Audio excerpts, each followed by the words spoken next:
Chers apprenants, en cette période de confinement, le gouvernement, à travers les ministères sectoriels de l'éducation et de la formation, vous invite à suivre vos enseignants dans des séances de rappel de cours, exercices et devoirs, matière par matière, sous la supervision pédagogique des directeurs d'enseignement et des inspecteurs spécialisés dans leur discipline. Ces rappels de cours sont mis à votre disposition à travers les radios, les télévisions et les applications web.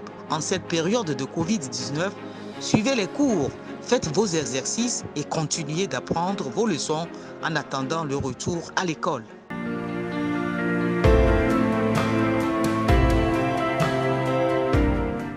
Chers élèves, bonjour. Je suis Madame Alou Manzoulmani, professeure d'histoire et géographie et ECM au lycée de Tokouin 2. Je suis chargée de faire quelques rappels aux élèves des classes de première et terminale A, C et D. Il s'agit de quelques rappels liés à l'évaluation. Précisément, dans le cadre de commentaires de tests dirigés. En quoi cela consiste précisément? Il s'agit d'un document suivi d'un questionnaire auquel l'élève est appelé à répondre. Alors, quel est le but de cet exercice? Cet exercice est conçu pour tester le degré de compréhension de l'élève. Alors, pour réussir cet exercice, il faut maîtriser la méthodologie. À la fin de la séance, l'élève que je suis, je dois être capable de maîtriser les différentes étapes de résolution d'un exercice de commentaire de test. Ensuite, faire des exercices de commentaire de test en respectant tous les critères. Chers élèves, vous avez déjà suivi le cours sur la méthodologie de commentaire de test dirigé.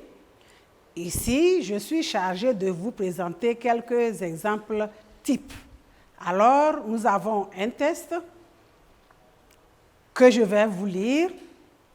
Ceux qui nous suivent à la télévision, vous lisez avec moi. Et ceux qui sont à la radio, vous m'écoutez. Je lis ce test au moins 2 fois, mais vous, les élèves, vous devez le lire si vous êtes en face d'un commentaire de test plusieurs fois.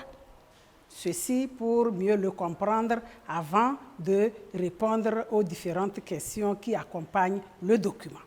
Je vous lis le test, suivez s'il vous plaît, chers élèves. Le jour où la France capitule, 22 juin 1940. Des héros et des lâches.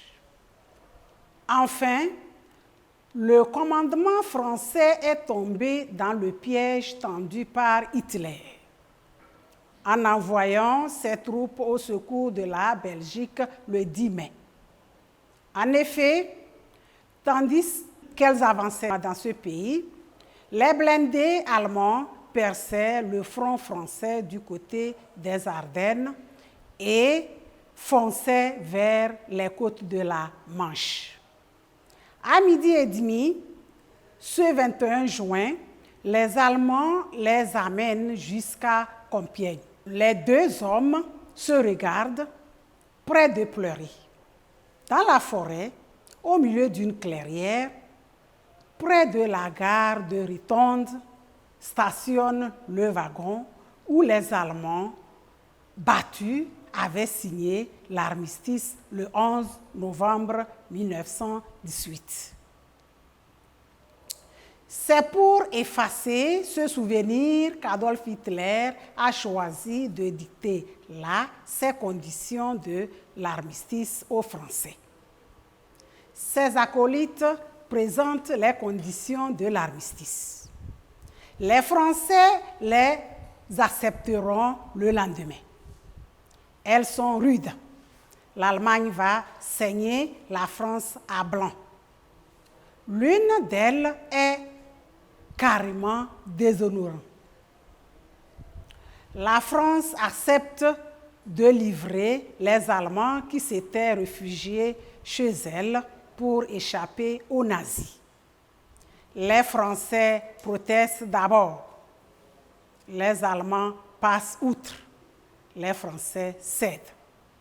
La collaboration commence là. Extrait de Phosphore, janvier 1993. Je reprends le texte encore une fois. Le jour où la France capitule, 22 juin 1940, des héros et des lâches. Enfin, le commandement français est tombé dans le piège tendu par Hitler en envoyant ses troupes au secours de la Belgique le 10 mai. En effet, tandis qu'elles avançaient dans ce pays, les blindés allemands perçaient le front français du côté des Ardennes et fonçaient vers les côtes de la Manche. À midi et demi, ce 21 juin, les Allemands les amènent jusqu'à Compiègne. Les deux hommes se regardent près de pleurer.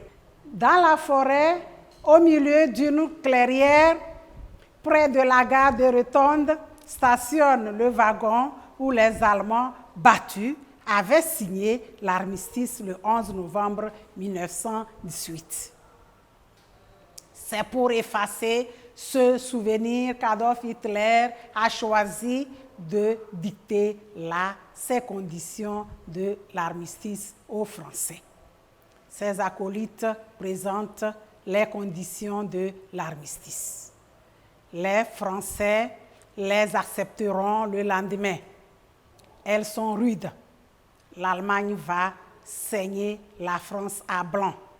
L'une d'elles est carrément déshonorante. La France accepte de livrer les Allemands qui s'étaient réfugiés chez elle pour échapper aux nazis. Les Français protestent d'abord. Les Allemands passent outre. Les Français cèdent. La collaboration commence là. Extrait de Phosphore, janvier 1993. Voilà les questions qui accompagnent notre test. La toute première question, je vous la lis. Situe le test ci-dessus dans son contexte historique. L'élève doit préciser la nature, l'auteur, le contexte général et le contexte précis. La deuxième question. En t'appuyant sur le test et le cours, cite 4 raisons qui ont permis à l'Allemagne d'imposer l'armistice à son adversaire. La troisième question. Quelles étaient les clauses de l'armistice? Question 4. Explique la phrase soulignée dans le test. Et la cinquième et la dernière question. Cite 4 importantes conséquences du deuxième conflit ayant marqué le monde entier. Voilà les questions.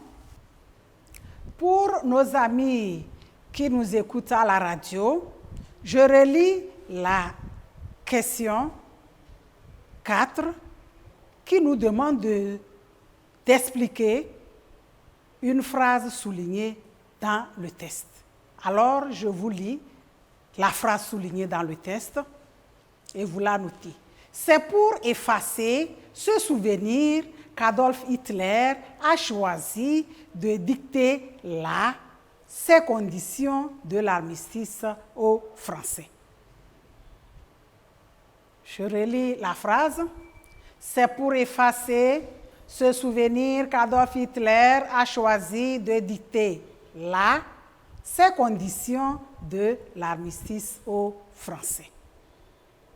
Voilà la quatrième question qui nous demande donc d'expliquer la phrase soulignée dans le test. Voilà, nous allons alors procéder à la correction donc, de notre exercice. La première question à laquelle nous devons répondre, chers élèves, situation du test dans son contexte historique.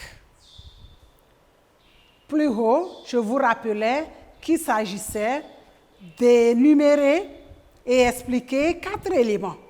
Nous avons la nature du test, donc préciser l'auteur, le contexte général et le contexte précis. Donc 4 principaux éléments. Et pour pouvoir répondre à cette question, c'est après avoir lu attentivement le test. Et là, nous allons nous référer à ce document et puis nous appuyer sur le cours. Voilà notre test. Quelle réponse allons-nous donner à cette question? Le test qui fait objet de notre étude est un extrait d'article tiré de la revue Phosphore, janvier 1993, dont l'auteur est anonyme, parce que l'auteur n'a pas été précisé, ni tout au long du test, ni à la fin du test. Nous n'allons pas passer sous silence. Si nous passons sous silence, chers élèves, on considère que vous n'avez pas su qu'il fallait préciser le nom de l'auteur. Donc, lorsqu'il n'est pas indiqué, vous êtes obligé de préciser qu'il est anonyme. Alors, il nous reste quoi? 2 éléments, la situation du test dans le contexte général et dans le contexte précis. Il se situe dans le contexte général des étapes de la Deuxième Guerre mondiale et dans le contexte précis de la campagne de France. En lisant le test, nous avons compris qu'il s'agissait de la guerre entre l'Allemagne et la France, et en 1940. Alors, si nous nous référons au cours, la guerre entre la France et l'Allemagne a eu lieu mai-juin 1940. Vous voyez que c'est nécessaire de maîtriser le cours avant de pouvoir répondre à cette question. Alors, il s'agit d'une étape de la Deuxième Guerre mondiale. Voilà, chers élèves, comment vous devez procéder pour répondre à cette question. Elle n'est pas difficile, mais vous devez faire le travail sur votre brouillon et préciser qu'il faut nécessairement connaître la nature du test, l'auteur, le contexte général et le contexte précis. Et comme nous l'avons dit, la suite des questions, il faut s'appuyer sur le cours en se référant toujours au document. La question numéro 2. Nous répondons à cette question. Il vous a été demandé de préciser 4 raisons qui ont permis à l'Allemagne d'imposer l'armistice à son adversaire. Son adversaire, c'est qui? C'est la France. Et là, nous allons préciser ces raisons. Il y a la pratique de la Blitzkrieg, ou encore la guerre éclair qu'avait pratiquée l'Allemagne. La supériorité militaire de l'Allemagne, donc par rapport à la France. Il y a l'organisation parfaite de son armée, donc l'armée allemande. Il y a la faiblesse donc de la France sur le plan politique et militaire. Et puis, il y a le faible soutien de la Grande-Bretagne à son allié, la France. C'est ce qui a permis à l'Allemagne de vaincre rapidement la France et lui imposer certaines conditions contenues dans l'armistice. La réponse à notre 3e question, chers élèves, suivez s'il vous plaît. L'armistice comprenait des clauses très dures pour la France. Nous allons préciser alors les principales clauses. L'Alsace-Lorraine est annexée par l'Allemagne. La France conserve ses colonies, mais son armée est démobilisée, désarmée et réduite à 100 000 hommes. La France est occupée aux 3/4 et elle paiera l'entretien des troupes d'occupation, soit 400 millions de francs par jour. L'Allemagne exploite également les ressources minières françaises, à savoir 100% de manganèse et 80% de pétrole français. Enfin, la flotte française devait retourner désarmée dans ses ports d'avant-guerre, y compris Brest, situé dans la zone occupée.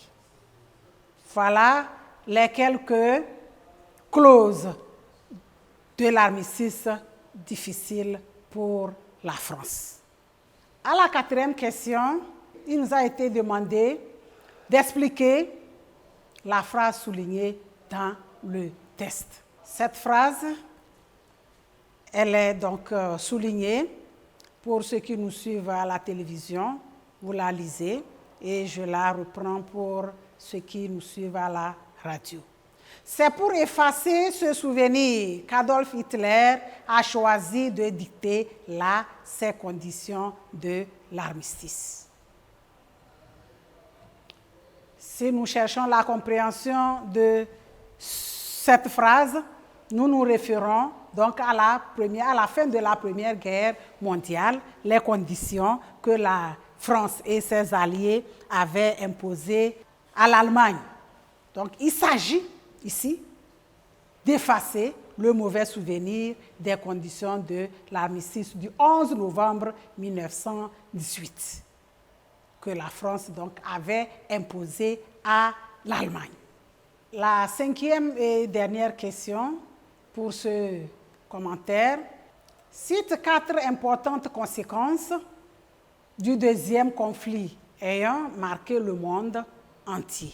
Là, si nous nous référons au cours, comme l'exercice le préconise, nous pouvons citer la création de l'ONU, l'Organisation des Nations Unies.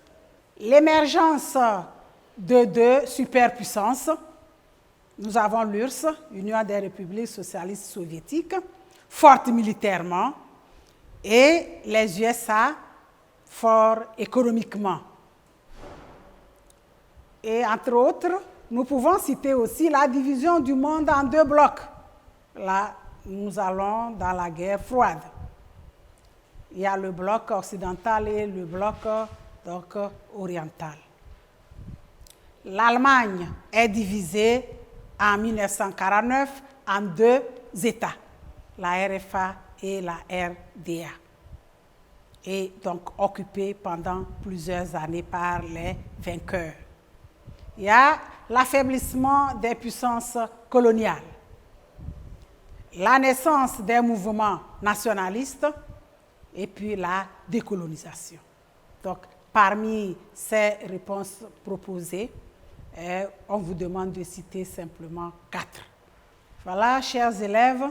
Le second exercice concerne toujours donc le commentaire du test dirigé. Je vous lis ce test et je vous lis également les questions qui l'accompagnent. Test. La protestation éthiopienne. Au nom du peuple éthiopien, dont l'indépendance remonte à plus de 30 siècles, moi, Haïlé Sélassié, premier empereur d'Éthiopie, affirme notre volonté inébranlable de maintenir notre protestation contre la violence et l'injustice qui nous ont été faites et de demander la restauration de l'indépendance et de l'intégrité de notre pays. Déclaration de l'empereur d'Éthiopie au secrétariat de la Société des Nations, septembre 1937. Je reprends le test. Chers élèves, suivez attentivement. La protestation éthiopienne, voilà le titre de notre test. Au nom du peuple éthiopien, dont l'indépendance remonte à plus de 30 siècles, moi, Haïlé Sélassié, premier empereur d'Éthiopie, affirme notre volonté inébranlable de maintenir notre protestation contre la violence et l'injustice qui nous ont été faites et de demander la restauration de l'indépendance et de l'intégrité de notre pays.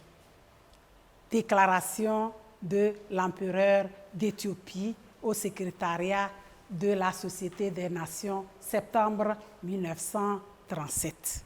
Voilà le test. Il est accompagné de 3 principales questions. Je les lis également. La première question: situe le test ci-dessus dans son contexte historique. Deuxième question: à partir du cours et de tes connaissances, nomme l'agresseur dont parle l'auteur dans le test et précise les raisons de cette agression. Troisième question: présente 4 séries d'événements de même nature que celui dont parle le test et qui ont contribué au déclenchement du deuxième conflit mondial. Je reprends les questions. La première: situe le test ci-dessus dans son contexte historique. Deuxième question: à partir du cours et de tes connaissances, nomme l'agresseur dont parle l'auteur dans le test et précise les raisons de cette agression.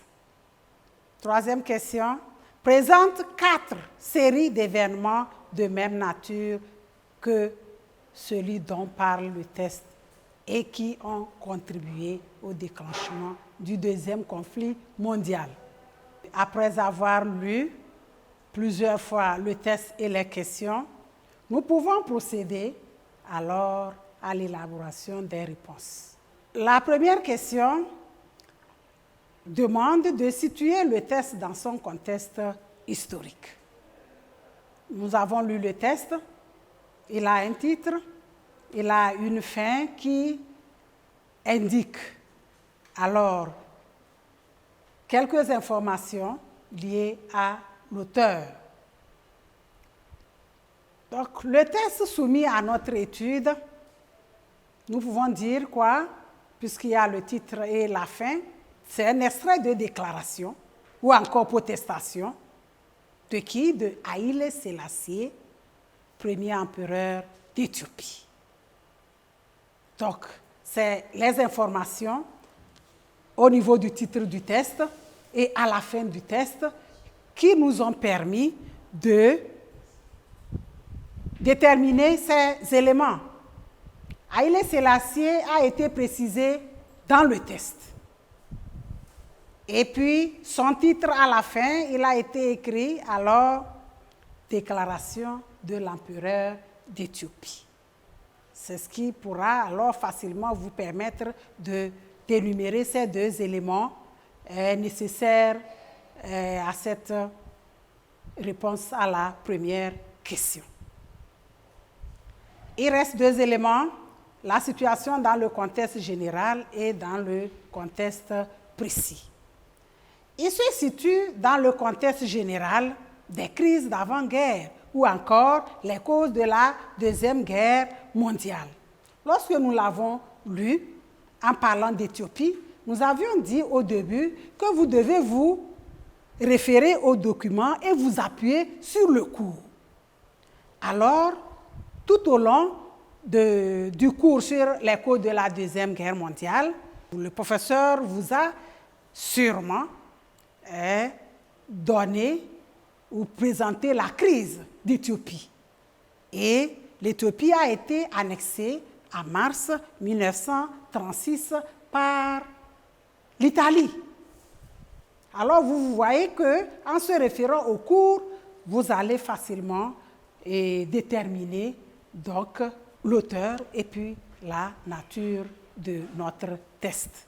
S'agissant de la situation du test dans son contexte général, l'annexion de l'Éthiopie est précisée dans les causes de la Deuxième Guerre mondiale.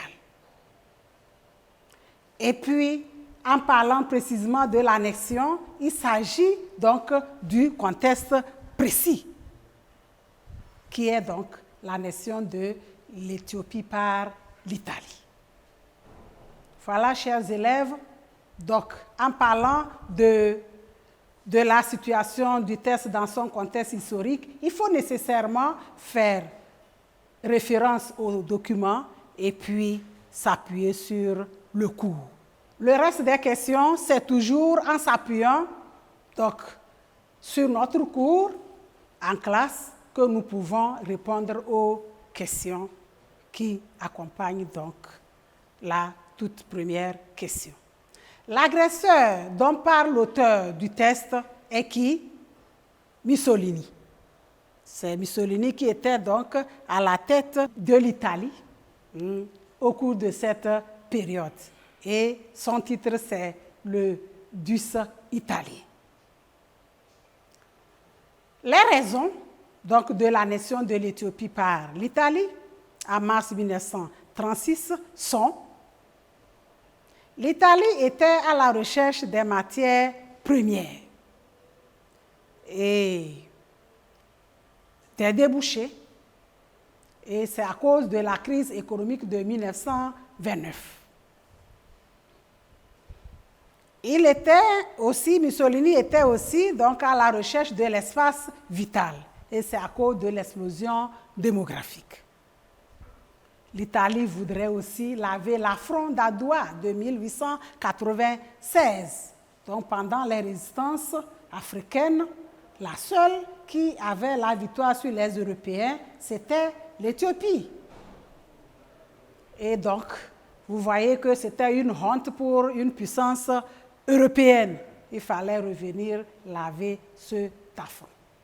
Ensuite, l'Italie voulait avoir l'influence sur tout le nord-est de l'Afrique, puisqu'elle était aussi en Érythrée et en Somalie, et l'Éthiopie était au milieu. Donc, l'Italie avait envie donc d'occuper tout le nord-est de l'Afrique.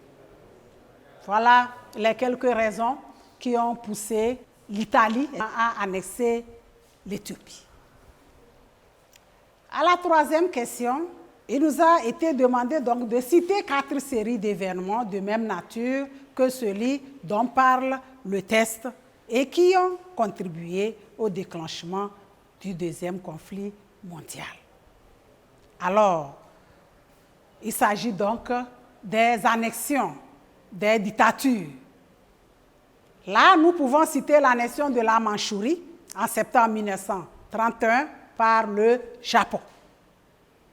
Ensuite, l'annexion de l'Autriche par l'Allemagne ou encore l'Anschluss en mars 1938. L'annexion des Sudètes et le démantèlement de la Tchécoslovaquie, successivement en septembre 1938 et en mars 1939 par l'Allemagne. Il y a aussi l'annexion de la Pologne en septembre 1939 par l'Allemagne qui déclenche alors le deuxième conflit mondial. Voilà les quelques questions liées aux commentaires de tests dirigés. Nous avons aussi élaboré quelques questions isolées auxquelles vous devez répondre donc, à la maison comme exercice de maison. La première question: pourquoi dit-on que la colonisation renferme en elle-même les germes de sa propre destruction? Deuxième question: quels sont les facteurs externes qui ont contribué à la décolonisation des peuples d'Afrique noire? Troisième question: évoque les étapes de la décolonisation des États d'Afrique noire francophone. Et la quatrième question: cite les principaux partis politiques qui ont lutté pour l'indépendance du Togo. Je reprends l'exercice de maison. Pourquoi dit-on que la colonisation renferme en elle-même les germes de sa propre destruction? Deuxième question. Quels sont les facteurs externes qui ont contribué à la décolonisation des peuples d'Afrique noire? Troisième question. Évoque les étapes de la décolonisation des États d'Afrique noire francophone. Quatrième question. Cite les principaux partis politiques qui ont lutté pour l'indépendance du Togo. Chers élèves, nous sommes à la fin de notre séance. Pour mieux, si j'ai encore à faire quelques rappels de conseils, vous devez vous exercer régulièrement et à partir des exemples types que nous vous avons donnés, cherchez d'autres exercices et essayez de les traiter et vous allez vous en sortir si vous êtes en face d'un exercice de commentaire, de test dirigé. Je vous remercie et bye bye.